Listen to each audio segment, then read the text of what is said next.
Biblia en la primera carta a Pedro, 1 Pedro capítulo 4, 1 Pedro capítulo 4, versículo 12 al 19. 1 Pedro 4, versículos 12 al 19. Amados, no se sorprendan del fuego de prueba que os ha sobrevenido, como si alguna cosa extraña les aconteciera, sino gócense por cuanto son participantes de los padecimientos de Cristo, para que también en la revelación de su gloria se gocen con gran alegría. Si son vituperados por el nombre de Cristo, son bienaventurados, porque el glorioso Espíritu de Dios reposa sobre vosotros. Ciertamente de parte de ellos Él es blasfemado, pero por vosotros es glorificado. Así que ninguno de ustedes padezca como homicida, o ladrón, o malhechor, o por entremeterse en lo ajeno. Pero si alguno padece como cristiano, no se avergüence, sino glorifique a Dios por ello, porque es tiempo de que el juicio comience por la casa de Dios. Y si primero comienza por nosotros, ¿cuál será el fin de aquellos que no obedecen al Evangelio de Dios? Y si el justo con dificultad se salva, ¿en dónde aparecerá el impío y el pecador? De modo que los que padecen según la voluntad de Dios, encomienden sus almas al fiel Creador y hagan el bien. Muchos cristianos no han entendido lo que es la vida cristiana. Y uno de los ejemplos que la Biblia usa, o una analogía para comparar qué es la iglesia, es el matrimonio. Y en el matrimonio, muchos de ustedes que también están recién casados, tenemos siempre ideas de las telenovelas, y fueron felices el príncipe y su amante, o su amiga o su esposa, por los siglos de los siglos. Y viene la luna de miel y se acaba la luna de miel y comienzas a descubrir, caray, ¿con quién me casé? O caray, yo no sabía, chiquita, que tenías ese genio, y yo no sabía que eras tan flojo, ni sabía que dejabas tus calcetines que huelen a queso manchego cuando te levantas de la cama. Y comenzamos en el matrimonio a salir de la burbuja y del mundo ficticio y fantasioso en el que creíamos que era casarse. Y no sabemos que el matrimonio es algo por lo cual toda la vida se tiene que luchar. Nunca habrá un matrimonio perfecto, nunca habrá un hombre perfecto, nunca habrá una mujer perfecta. Por eso el matrimonio es para dos discípulos de Cristo. Un hombre y una mujer que siguen a Dios, es como un triángulo, y mientras más sigue el hombre a Dios, Dios está hasta arriba y la mujer también. Mientras más seguimos a Dios, más cerca estaremos el uno con el otro. Bueno, la iglesia es lo mismo. Hay cristianos que les han hablado, no, la iglesia cristiana es Disneylandia, Reino Aventura, todo peace and love. Nunca va a haber problemas, nunca va a haber fricciones. Y cuando entramos a alguna iglesia o en las iglesias a las que ustedes han asistido, van a encontrar, ¿verdad?, que la iglesia es una mezcla de cizaña con trigo, que la iglesia es un cuerpo de creyentes mezclados con personas que han entrado del mundo, y que entre nosotros necesitamos entender que va a haber fricciones, malos entendidos, contiendas, que doña Pachita ya le hicieron cara de hamburguesa y no quiere regresar. Que porque en esa iglesia, muchos me dicen, es que en esta iglesia o en aquella iglesia a donde yo iba no había amor. Y el problema está en eso, que entramos a la iglesia creyendo que todo es maravilloso y que estamos en un ejército. Somos soldados en un campo de batalla, en un mundo ocupado por el enemigo, donde nosotros vamos de paso. Todo lo que construyamos, todo lo que invertamos en este mundo se va a quedar. Y cuando este mundo se ha destruido, lo único que va a sobrevivir son las almas. son las almas. Y esta es la razón por la cual debemos vivir por las almas y poner como prioridad las almas que Jesucristo ganó en una cruz con su propia vida. Todos los cristianos vamos a experimentar pruebas. Vean ustedes aquí antes de Pedro se encuentra Santiago en el capítulo 1. Santiago, el hermano de Jesucristo, fue uno de los hermanos de Jesucristo, Santiago. Y él está escribiéndoles a los cristianos que comenzaron a ser perseguidos por el Imperio Romano. Y vean ustedes el consejo que Santiago comienza a delinear. Santiago 1, versículos 2 y 3. Hermanos míos, tengan por sumo gozo cuando se hallen en diversas pruebas, sabiendo que la prueba de vuestra fe produce paciencia. Sabemos entonces que todos nosotros vamos a ser examinados por Dios. Las pruebas, que son muchas, hay familiares pruebas en tu iglesia, en tu trabajo, con tus amistades, como matrimonio, con tus finanzas. Dios prueba el corazón. Y dice Santiago, no se sorprendan, no se maravillen de que de repente hay muchas pruebas. Y en lugar de que la oposición y las pruebas puedan menguar nuestro ánimo, dice Santiago, ¿verdad? Está probándose nuestra paciencia y nuestra fe. Vean ahora aquí, le damos vuelta a primera de Pedro, otra vez, capítulo 1. Y dice el versículo 6 y 7, en lo cual vosotros se alegran ahora, aunque un poco de tiempo, si es necesario, tengan que ser afligidos en diversas pruebas, para que sometida a prueba vuestra fe, mucho más preciosa que el oro, o sea, ¿por qué tiene que probar Dios nuestra fe? Porque es lo más valioso que Dios nos ha regalado. Lo más grande que tenemos es la fe. Y si queremos agradar a Dios, lo tenemos que agradar a través de la fe. Porque sin fe es imposible agradar a Dios. Por lo cual tenemos que entender por qué vienen pruebas, por qué me robaron mi coche, por qué tuve este problema con mi esposa, por qué este problema con mis hijos, por qué este problema en la iglesia, por qué este problema en el trabajo, por qué está el mundo ahorita como una olla hirviendo, donde las naciones están a un punto de una conflagración internacional. Aunque sabemos bíblicamente que si explota una guerra en Europa o en el Medio Oriente, no es todavía la tercera guerra mundial. En estos últimos meses, todas las invitaciones que he recibido han sido en radio, en televisión, con iglesias, con alianzas de pastores, para explicarles que esta guerra no es la tercera guerra mundial, que la Biblia nos habla claramente que falta mucho para la tercera guerra mundial y que este es lo que va a pavimentar el camino para el surgimiento del anticristo en el Medio Oriente. Entonces, estas pruebas, dice la Biblia, son importantes porque nuestra fe es la que tiene que ser probada. Ya sea en el trabajo, en la escuela, en el vecindario, etcétera, etcétera. Estamos rodeados de personas que no les caes bien porque eres cristiano. Estás rodeado de amigos que cuando les comienzas a decir que eres cristiano, te van a comenzar a perseguir y a burlar. Porque el mundo está bajo el control del maligno y nosotros vamos de paso nada más. Somos un ejército que venimos a resistir al mal. No nos mandó Dios a terminar con el mal. Nos mandó a resistir hasta que Cristo venga. Se acabarán entonces las guerras y podremos recibir las coronas de gloria. Ahora, muy bien, en esta sección se nos advierte, en la de primera de Pedro, acerca de otra prueba. Regresamos al capítulo 4, primera de 4, versículo 12. Y esta prueba es especial, porque le llama el Espíritu Santo fuego de prueba. ¿Qué hace el fuego? ¿Qué hace el fuego? Purifica.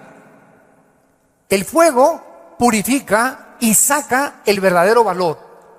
Las pruebas que nos vienen a nosotros es precisamente cuando un maestro no te hace exámenes ¿cómo va a saber el maestro si tú estás calificado para pasar a la preparatoria? Forzosamente tenemos que ser examinados, ¿verdad? Con pruebas. Ahora tú te puedes preguntar, ¿qué Dios no sabe si voy a pasar o no voy a pasar la prueba? ¿Para qué nos hace pruebas Dios? Los maestros, yo entiendo que es para saber el coeficiente intelectual o la intelectualidad o el conocimiento que tienen los alumnos. Pero Dios, ¿por qué nos prueba? ¿Cuál es la respuesta? Dios sabe lo que hay en tu corazón, pero Él quiere que nosotros sepamos lo que hay en nuestro corazón. Que descubramos a través de las pruebas cuánta maldad hay dentro de nosotros. Cuántas cosas hay dentro de nosotros que necesitan ser quemadas todos los días. Cuántas cosas hay dentro de nosotros, porque aunque seamos cristianos, seguimos teniendo el potencial de ir en contra de las leyes de Dios. Por eso dice en Gálatas 5, las obras de la carne son esto y esto y esto: fornicación, adulterio, borracheras, drogadicto, hechicerías, ocultismo, etcétera, etcétera. Un cristiano puede caer en las cosas que él practicaba antes de que fuera cristiano, si el cristiano abandona a Dios. Y cuando descubrimos la maldad que hay dentro de nosotros, ¿qué podemos hacer?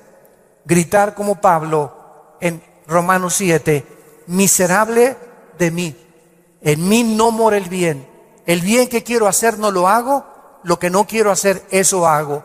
Entonces encuentro que en mi mente me dice, no fumes, el cigarro te va a molar los dientes, la lengua, la faringe, el esófago, la tráquea, los pulmones, el corazón. ¿Y por qué sigo fumando? Veo otra ley.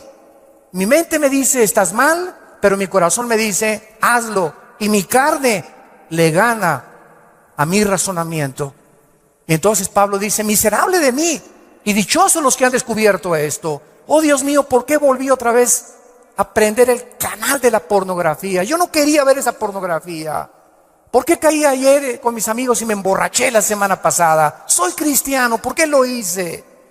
¿Por qué le grité a mi esposa como le debía haber gritado, no debía haberle gritado? ¿Por qué lo hice? Y qué mal nos sentimos cuando comenzamos a descubrir esa maldad. Y qué buen síntoma es que digas, ¿por qué lo hice? Eso muestra que tenemos al Espíritu Santo, que nos está redarguyendo, que nos está diciendo, eso que hiciste está mal. Antes lo hacías y no te importaba y te dormías ni pedías perdón. Pero ahora cuando pecamos nos damos cuenta, nos entristecemos, nos llenamos de una ansiedad tremenda en el corazón, porque no tenemos paz. Es la paz que nos quita Dios hasta que vengamos a la cruz y le pidamos perdón, y la sangre de Cristo nos limpia de todo pecado. Pero esta es la razón por la cual las pruebas Dios nos las manda, para que vayamos evaluándonos honesta, íntegra y sinceramente en qué nivel nos encontramos de espiritualidad. Vayamos a Santiago capítulo 1 otra vez con este versículo, y vamos a ver algunas verdades prácticas antes de desarrollar el pasaje que acabamos de leer. Veamos algunas verdades prácticas de las pruebas. En primer lugar, las pruebas son algo común en la vida cristiana. Dice Santiago, cuando os halléis en diversas pruebas. En segundo lugar, estas pruebas, van a venir en diferentes categorías. De repente, estás tranquilo, eres deportista, tomas vitaminas, estás perfectamente sano y te vas a hacer unos exámenes de sangre, y las radiografías y la biometría hemática de sangre te dice el médico, tiene usted cáncer, o tiene usted diabetes, o padece usted un problema, ¿verdad?, renal, etcétera, etcétera. En el momento que oímos esa noticia, toda nuestra vida cambia. En ese momento dices, ¿qué me está pasando? ¿Cómo me pudo suceder esto a mí? Fue una prueba de fuego. O de repente tu hijo cayó y chocó, o tu hija se mató, o tu esposo se murió, o se cayó tu casa, o se incendió tu coche. Nunca sabemos qué va a suceder el día de mañana. Entonces tenemos que estar preparados para entender que estamos en un mundo donde somos vulnerables y donde cualquier cosa puede suceder y Dios lo va a permitir con un propósito siempre, siempre santo que va a resultar para un bien. Cuando oigas de ese accidente, de esa enfermedad y de ese problema, no lo entendemos. ¿Qué está pasando en la iglesia? ¿O qué pasó en mi casa? ¿O qué pasó con el gobierno? ¿O un golpe de estado? No entendemos cuando explota una bomba. Hay mucho humo y no se puede entender qué es lo que está pasando. ¿Qué verdad? No hay verdad. ¿Será mentira? ¿Será melón? ¿Será sandía?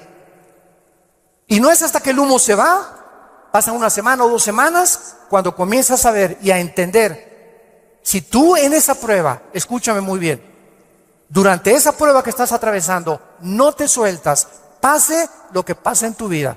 Si tú no te sueltas de Cristo, no te imaginas cómo Dios te va a bendecir, te va a fortalecer y vas a madurar espiritualmente como no te imaginas. ¿Qué se probó cuando te dijeron que estabas enfermo? ¿Qué se probó cuando oíste que te robaron tu coche? ¿Qué se está probando cuando perdiste el trabajo? Se está probando nuestra fe. ¿Cuánto confiamos en Dios? Cuando se va tu esposa o te abandona su esposo, ¿qué vas a hacer? ¿Te vas a recurrir a las drogas? ¿Te vas a emborrachar? ¿Vas a renegar contra Dios? ¿Para eso soy cristiano? ¿Me quitaron mi trabajo? ¿Por qué si yo diezmo regularmente me quitan mi coche? Dios, yo no lo entiendo. ¿Y por qué me corren de mi trabajo si sabes que tengo que mantener a mi familia? Dios está buscando que nosotros veamos nuestra reacción, porque nuestra reacción determina el nivel espiritual que tenemos de fe. Y es precisamente en esas pruebas, en esas reacciones, donde Dios sabe cómo vas a reaccionar. Vamos rápidamente a Génesis capítulo 22, en el Antiguo Testamento, y veamos la prueba de fuego que pasó a Abraham. Abraham ya era un hombre maduro, ya tenía el hijo de la promesa, Isaac. Y Abraham se le llama en Romanos capítulo 4 el padre de la fe. Por algo será, ¿verdad? Por algo será, porque son las pruebas de fuego las que nos gradúan en el ejército de Dios. Las pruebas, no las muchas pruebas, nos van preparando, pero hay una prueba de fuego que es nuestra graduación. Cuando ya Dios se da cuenta que no importa lo que pase en tu vida, nunca te soltarás de Él. Nunca blasfemarás de su nombre, nunca te llenarás de rencor ni de amargura contra nadie. Hayan hecho lo que te hayan hecho o lo que nos hayan hecho, el veneno más grande que nos impide graduarnos es la amargura. Es el veneno más grande de la vida cristiana. Bueno, aquí se encuentra Abraham, capítulo 22 del Génesis, y dice: aconteció después de estas cosas, o sea, estas cosas son todas las pruebas que Abraham había atravesado, que probó Dios a Abraham. Abraham podría decir: ¿otra? Oye, ¿otra, Señor? ¿Es juego? ¿Otra prueba? Pero quiero decirte una cosa, Abraham. Esta prueba, ¿verdad? No te imaginas, va a ser la bendición más grande para tu vida y para 1000 generaciones después. A los que les interese la palabra prueba en el hebreo, es la palabra nasá, con H al final. Cuando dice probó, es la palabra nasá. Escuche lo que significa probar en el hebreo: manifestar el corazón por medio de la presión. No es hasta que la presión viene a nuestras vidas que se sabe lo que tenemos escondido en el corazón. ¿No es cierto? No es bajo la presión donde se prueba el carácter de los hombres. Bajo la presión. Dice la Biblia, esto es lo que Dios quería hacer: poner presión en Abraham para darnos un ejemplo a nosotros de cómo reaccionar. ¿Y cuál fue la prueba de fuego que Dios le puso a Abraham: dame a tu hijo Isaac. Versículo 2. Señor, no te oí bien. Creo que me está fallando el oído. ¿Qué dijiste? Que me des a tu hijo. Señor, ¿estás bien? ¿No dices un mejoral? ¿Me estás hablando? ¿Eres tú? ¿No será un demonio el que me estará hablando? Señor, tú me dijiste que este hijo era el hijo de la promesa, no era Ismael.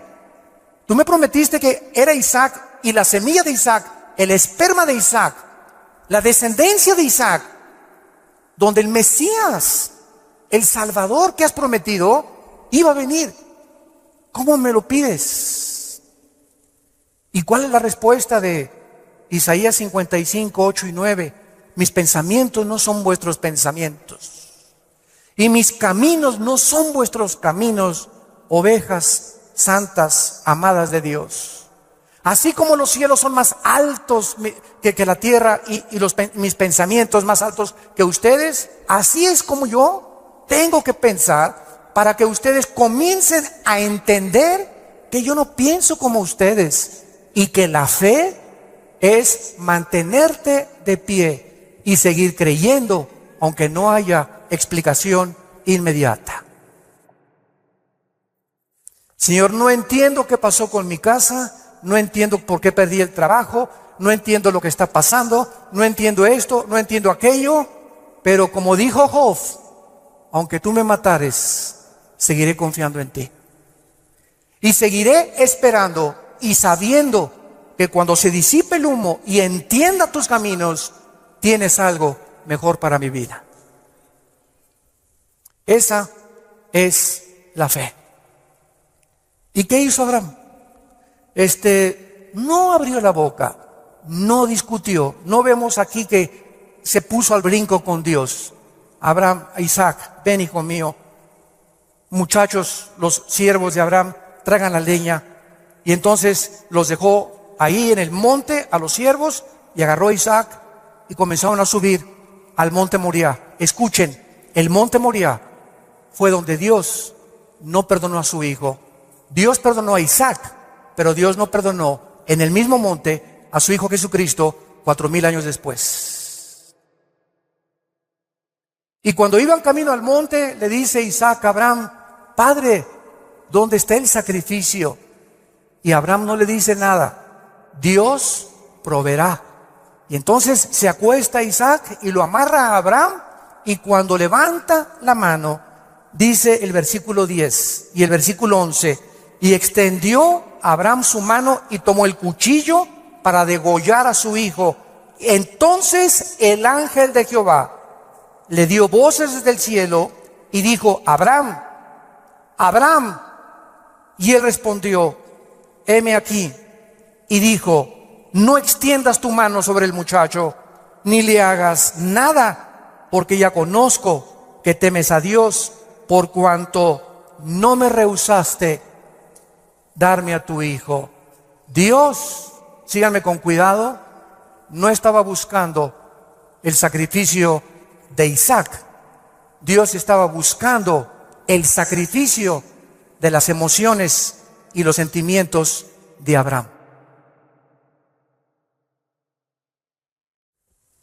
Abraham tenía que pasar la prueba de morir a sus emociones y a sus sentimientos y amar a Dios con todas sus fuerzas y con todo su corazón, escúchenme, más que a su hijo.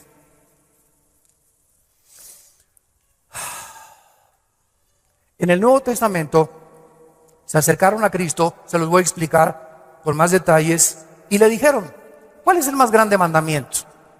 Y contestó Jesucristo: amarás a Dios con todo tu corazón, con todas tus fuerzas y con toda tu alma, y a tu prójimo como a ti mismo.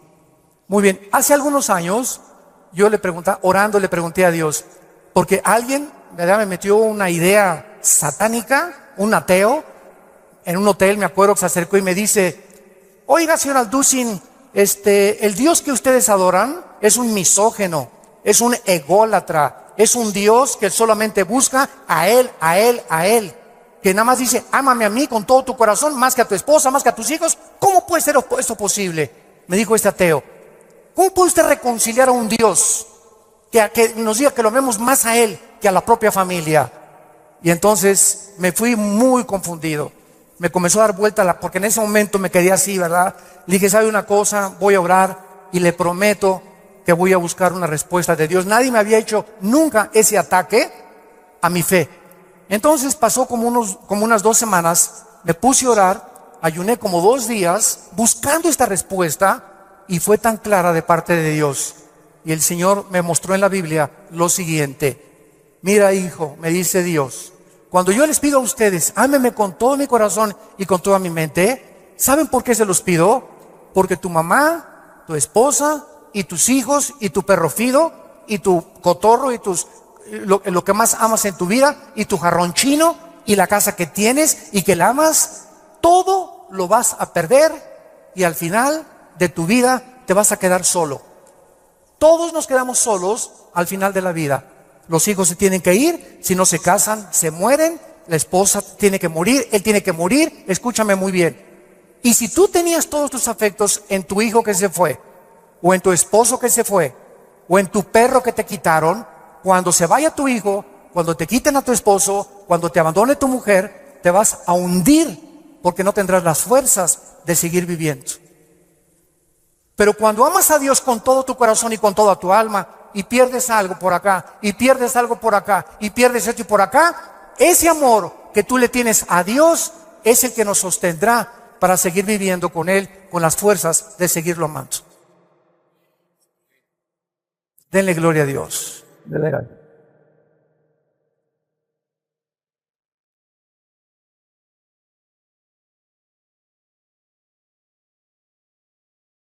La fe es creer aunque no entendamos. Si Dios lo dijo, tiene una razón. Detrás de cada mandamiento de Dios se encuentra la sabiduría de Dios.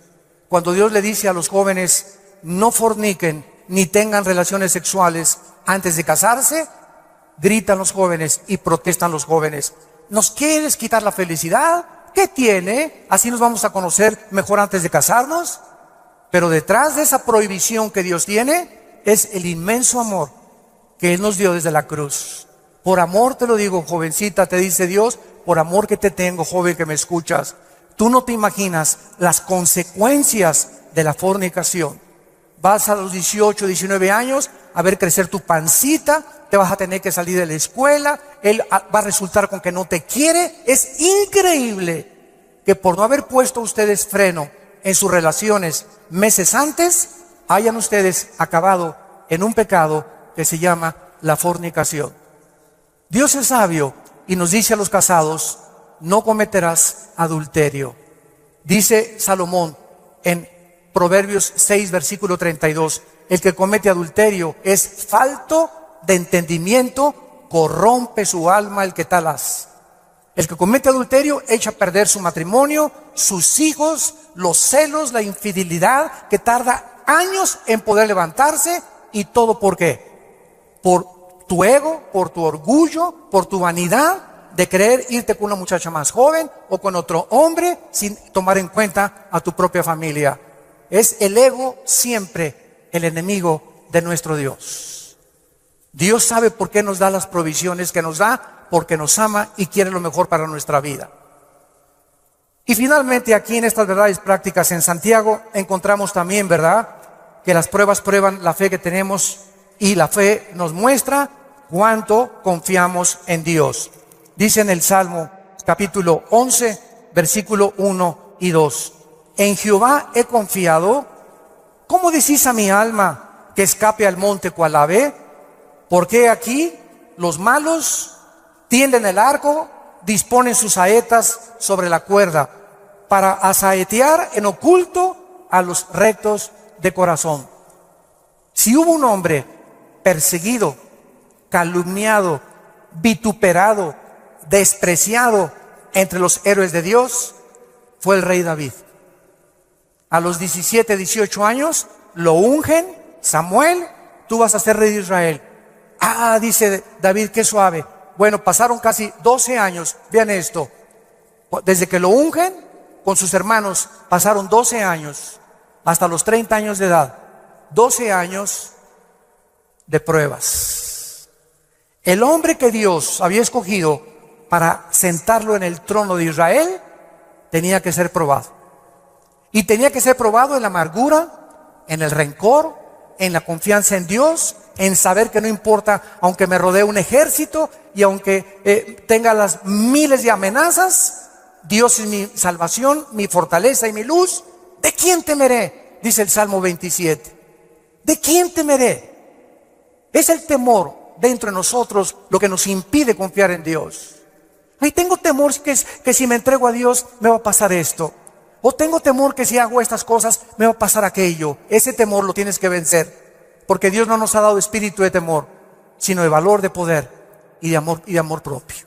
Entonces tenemos que entender que las pruebas forman parte de la vida cristiana. Regresamos a nuestro pasaje de 1 de Pedro y examinémoslo rápidamente.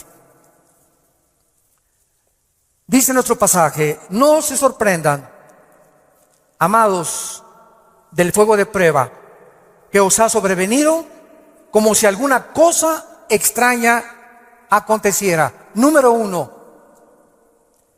se nos advierte cómo no debemos de reaccionar con sorpresa. No debemos reaccionar con sorpresa. No puedo creer lo que me está pasando. Más te vale que lo creas. No puedo creer que mi noviecita me dijo que yo me parecía a John Travolta, hermano, y me dejó por otro y se fue. No lo puedo creer. No puedo creer que mi esposo me haya abandonado. No puedo creer que este negocio haya caído. No puedo creer, yo fui fiel en mi trabajo y me corrieron, hermano, del trabajo. No lo puedo creer. Más te vale que lo sigamos creyendo. No nos sorprendamos, es una prueba. Cualquier cosa que afecte tu vida, tu estabilidad emocional o física, son pruebas. Entendámoslo. Dios es un Dios que nos tiene que probar. Y estas pruebas son para nuestro bien. Y vamos a descubrir en las pruebas que Él es real, que Él sana, que Él restituye, que Él vindica, que la oruga y el saltón te robaron, Dios te lo va a devolver 10 veces más. Pero es esa fe la que Él está tratando de desarrollar en nuestras vidas, porque es mucho, mucho más preciosa que el oro. Dice en 1 de Pedro 5:10: mas el Dios de toda gracia, que nos llamó a su gloria eterna en Jesucristo, escuchen bien, santos de Dios, después que hayáis padecido, ¿cuánto tiempo? No toda la vida es la Inquisición por el amor de Dios. No toda la vida como llegó una hermana: ay, pastor, ¿qué le pasa a doña Chole? Pues sigo con pruebas. Hermana, tengo 5 años que la conozco y usted ya le ganó a Job. No me diga que en 5 años Dios no la ha dejado descansar. Ese no es el Dios que servimos. Dice claramente que las pruebas son temporales, de vez en cuando Él cree conveniente que la necesitamos atravesar.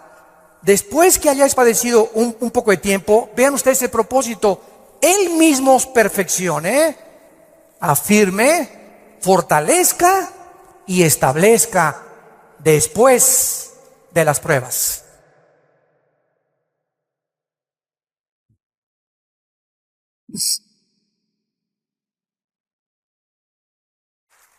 Ahora, veamos lo que tenemos que hacer. 1 de Pedro, en nuestro pasaje capítulo 4, versículo 13. Número 1, se nos manda que cuando te digan: te robaron tu coche, se fue tu esposo, se fue tu esposa, te pasó esto, te pasó aquello, te goces. Cualquier día, ¿está usted loco? ¿Está usted loco? ¿Cómo me voy a gozar cuando me dijeron que tengo diabetes? ¿Cómo voy a gozar cuando me robaron la cartera, el cristalazo que me... Hermano, ¿no está viendo cómo estoy? Que tengo aquí un martillo para encontrar el que me rompió el carro. Le voy a dar un martillazo en la cabeza si me lo encuentro. O mi esposo, ¿verdad? Con la cara de cocodrilo. Qué bueno que se fue el cocodrilo y que se fue, ¿verdad? Ten mucho cuidado que tu reacción sea de gozo. Y les voy a explicar lo que se encuentra detrás.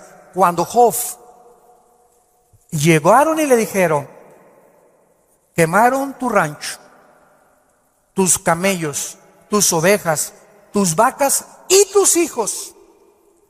Y estoy seguro, por la clase de esposa que tenía, que si ella se lo hubieran llevado, hubiera estado más contento. Y a propósito, Dios se la dejó a ella. Yo entiendo cada vez más a mi Señor. No por ti, mi amor, mi esposa no va a creer. Y entonces la esposa llega, ¿verdad? Y le dice a Job, maldícelo. Maldice a Dios. Y contesta Job y le dice a la esposa, vean la calidad moral y espiritual y de fe que tenía este hombre en Dios. ¿Qué acaso recibiremos de Dios solo lo bueno y no lo malo? Bendito sea el nombre de Dios, porque Él da y Él quita en su soberanía. Qué tremendo, ¿verdad?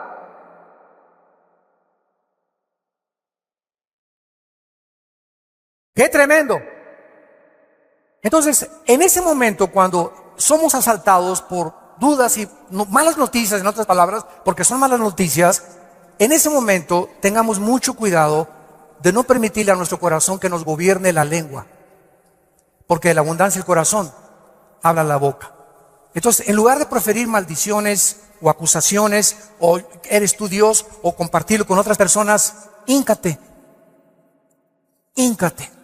Filipenses 4, 6 y 7. Híncate y dale a conocer a Dios, Señor, no entiendo lo que está pasando.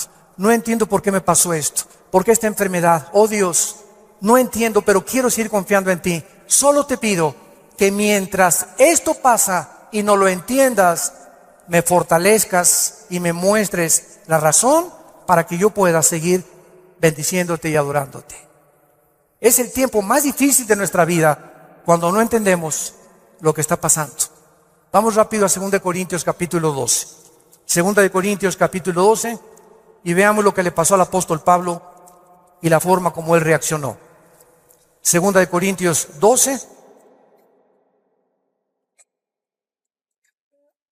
Pablo fue uno de los pocos hombres, junto con Enoc y Elías y el apóstol Juan, que subieron al cielo. En el Nuevo Testamento, Pablo y Juan fueron los dos únicos apóstoles que subieron al cielo sin morir. Fueron sacados de su cuerpo espiritualmente. Y Pablo lo llevó Dios al tercer cielo, donde habita Dios. Y cuando Pablo regresó a la tierra, su espíritu salió de su cuerpo y su espíritu volvió a entrar a su cuerpo. Pablo dice que lo que él oyó allá en el cielo y lo que él vio, no había palabras humanas para poder describirlo. Y como fue una experiencia tan impresionante, pero tan grande, que cabía la posibilidad, dada la naturaleza humana pecaminosa que aún tenemos, Dios tuvo que darle una prueba a Pablo y ponerle un aguijón en su cuerpo físico, alguna enfermedad. Y esta enfermedad no sabemos qué es. Algunos han especulado que era algún problema oftalmológico, porque dicen Gálatas, mira con cuán grandes letras les escribo. Bueno, no sabemos, ¿no? Entonces Pablo tenía algo en su cuerpo que lo atormentaba y se hincó delante de Dios y le dijo, Señor, quítame este aguijón. No, Pablo. Señor, te ruego, quítamelo. No, Pablo. Señor, te lo imploro como de corazón. Si quieres me voy a la villa y de vuelta de rodillas. Hago lo que tú quieras, quítame este aguijón. Y Dios le contesta y le dice en el versículo 9, y el Señor me ha dicho, bástate mi gracia. ¿Por qué? Porque mi poder, y lo traduzco en el original griego, está en presente continuo. Mi poder se está perfeccionando a través de esta dolencia física que he permitido que tú tengas. Mi poder se está perfeccionando mientras tú estás sufriendo esta enfermedad en la que estás atravesando. Y entonces Pablo, cuando entiende detrás de lo que no entendía, por qué Dios permite eso en su vida, contesta Pablo y dice, por tanto, de buena gana me gloriaré más en mis debilidades, para que repose sobre mí el poder de Cristo. Hace poco mi esposa y yo estábamos en Dallas. ¿Y se acuerdan de este muchacho que no tiene brazos ni piernas? Muchos de ustedes lo conocen. Bueno, su esposa es mexicana, de Chihuahua. Y estuvimos ahí como una hora mi esposa y yo y nuestros 3 hijos compartiendo con ellos en una iglesia de Dallas, y nos querían conocer también a nosotros, bueno, que también conocían nuestro ministerio, etcétera, etcétera. Y cuando yo me acerqué a abrazarlo, a este muchacho, ¿de dónde lo agarro? Nunca había tenido esa impresión, me quedé como paralizado. ¿Qué hago, no? Y él me hacía así. Bueno, pues entonces como un costal, ¿verdad? Lo agarré y lo hice así. Y me dice, levántame. Y le comencé a hacer así. Y entonces le pregunté y le dije, sinceramente, platicando con él, ¿por qué nos dijiste que quién era feliz? Y entonces en la reunión que él tuvo, le preguntó a la gente, ¿quién de ustedes es feliz? Y muchos que estaban, yo sí o no. Y me dice, yo les quiero contestar algo. Dios permitió que naciera sin brazos y sin piernas para que yo fuera un testimonio que la felicidad no se encuentra en estar completo, sino en tener el poder de Dios viviendo en tu vida.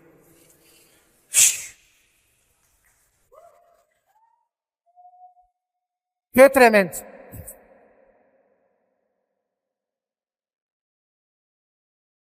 Mi esposa y yo nos bañamos de lágrimas. Tenemos piernas, tenemos brazos, tenemos casa, con flex, un carro, lo que sea, nuestros hijos, y estamos descontentos. Teniendo contentamiento, teniendo sustento y abrigo, estamos contentos porque estamos vivos. Nosotros estamos completos y él era más feliz que la mitad de los que fueron a escucharlo. Él riéndose, y era una felicidad, ¿no es cierto, Marta? Un gozo sincero. Él no estaba fingiendo, él estaba lleno del poder de Dios. Y transmitía en sus ojos esa paz, ese contentamiento, esa aceptación. Él dijo que a los 12 años se quiso suicidar porque todavía no había aceptado a Cristo. Y se metió y dice, ¿cómo me suicido? ¿Con qué? Ni modo que agarre una pistola y le haga así, ¿verdad?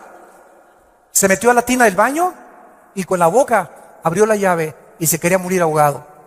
Y cuando estaba el agua subiendo, muchos de ustedes que ya no oído su testimonio, yo lo traigo grabado en mi iPhone, dice que en ese momento dijo, si yo me quito la vida, nunca podré compensarles a mis padres y los haré culpables a mis padres, porque siempre se lamentarán porque yo nací así, y si hay un Dios, nunca conoceré el propósito por el cual permitió que yo naciera sin brazos y sin piernas.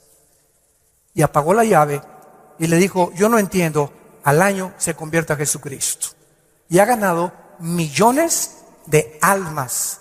Dios dicen que hay uno entre 15 o 20 millones de seres humanos que nacen así.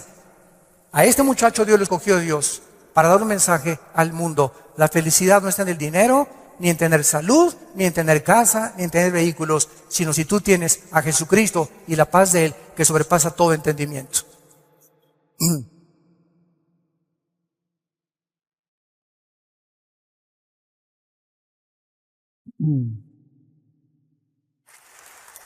Y finalmente regresamos a nuestro pasaje de 1 de Pedro capítulo 4, dice así, gócense, versículo 13, por cuanto son participantes de los padecimientos de Cristo, para que también en la revelación de su gloria se gocen con grande alegría. En penúltimo lugar, las pruebas nos están haciendo parecernos más a Jesús. Porque es precisamente en las decepciones, en las desilusiones, en las traiciones, en la persecución, en el abandono de tu esposa, en la muerte, etcétera, etcétera, en todas estas cosas que forman parte de la vida, donde comenzamos a entender que no nos sorprendamos, estamos en un mundo muy feo, donde el pecado abunda. Este grupo de ISIS en Medio Oriente ya no son seres humanos, son zombies, son monstruos, seres humanos deshumanizados completamente, sin ningún sentimiento, sin ninguna emoción, sin ningún corazón, ninguna conciencia. A los niños ahora los enseñan a ellos que a las víctimas les corten la cabeza y jueguen fútbol con las cabezas para desensibilizarlos y deshumanizarlos a los 8 años de edad. Ese es el mundo que vivimos. ¿Nos sorprende? No nos sorprende, porque la Biblia dice, 2 Timoteo 3, vendrán tiempos feroces, peligrosos, hombres amadores de sí mismos, donde no les importará absolutamente nada más que su ego y su propia vanidad, y el imperio y el espíritu de control. Todo espíritu que quiera controlar y dominar a los demás es un espíritu de brujería.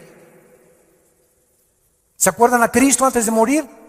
Que llegan los hijos de Zebedeo con la mamá. Oye, cuando vengas, quiero que mi hijo Pancho y Pancholín se sienten junto a ti. A este nómbralo ministro de Hacienda y procurador de la República. Y entonces Cristo, viendo que sus discípulos estaban a punto de morir crucificado, estaban buscando posiciones de liderazgo y de control y de autoridad. Y les dije, Cristo, eso, los reyes de la tierra, los gobernantes buscan estas cosas, dominar y controlar a los demás. Y esta es la razón de tantas dictaduras y tantos gobiernos estatistas y totalitarios. Personas que quieren seguir gobernando y tener el control de las gentes, pero en ustedes no debe ser así. Y Cristo nos da el secreto: el que quiera ser grande de todos nosotros, lávele los pies a los demás. Sea siervo de los demás. No busques grandezas para ti, busca servir. Porque el más grande entre nosotros siempre será el que siga las pisadas de su maestro. Gracias por tu palabra, Señor, en esta mañana. Gracias, Señor, porque si somos vituperados en el nombre de Cristo, somos bienaventurados. Así que ninguno de nosotros padezca como homicida o ladrón, o que las pruebas que tengamos sean por nuestros pecados. Pero si padecemos como cristianos, no nos avergoncemos. Glorifiquemos a Dios por ello. Encomendemos toda nuestra causa a Dios, porque Él es soberano. Nunca nos dejará y nunca nos desamparará. Bendecimos, Padre, a todos nuestros enemigos. Bendecimos a los que nos calumnian y contienden contra nosotros. Te damos las gracias por estas pruebas, porque está probando lo que hay en nuestro corazón. Si no perdonamos 70 veces 7, no hemos crecido en la gracia y el conocimiento de Jesucristo. Si hay alguna persona en esta mañana que aún no tiene a Jesús, que aún no tienes este corazón que Dios quiere que tú tengas, esta comprensión de la vida espiritual y de lo que es la iglesia y el cristianismo, ven a la cruz. Entrégale tu vida diciéndole estas palabras ahí con todo tu corazón. Señor mío y Dios mío, te pido perdón por mi vida, por mis pecados, por mi rebelión a mandamientos que antes no entendía. Ahora sé que tus pensamientos son inmensamente mucho más grandes que la forma como yo creo que tú debes de ser. Tú me creaste y me hiciste nacer con un propósito en la vida. Gracias por la salud que tengo en este momento, por el matrimonio que tengo, por los hijos que nos has dado, por el fruto que traigo en mi vientre, por la casa que tenemos, por todo lo que nos rodea, por el agua, por la luz, las montañas, los cambios de clima. Te bendigo, Señor, haberme puesto en este planeta donde te puedo conocer.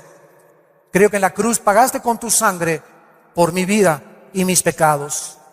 Y te pido, Jesús, porque creo que a los 3 días resucitaste de los muertos, que entres a mi corazón como mi Señor y mi Salvador. En el nombre de Jesús.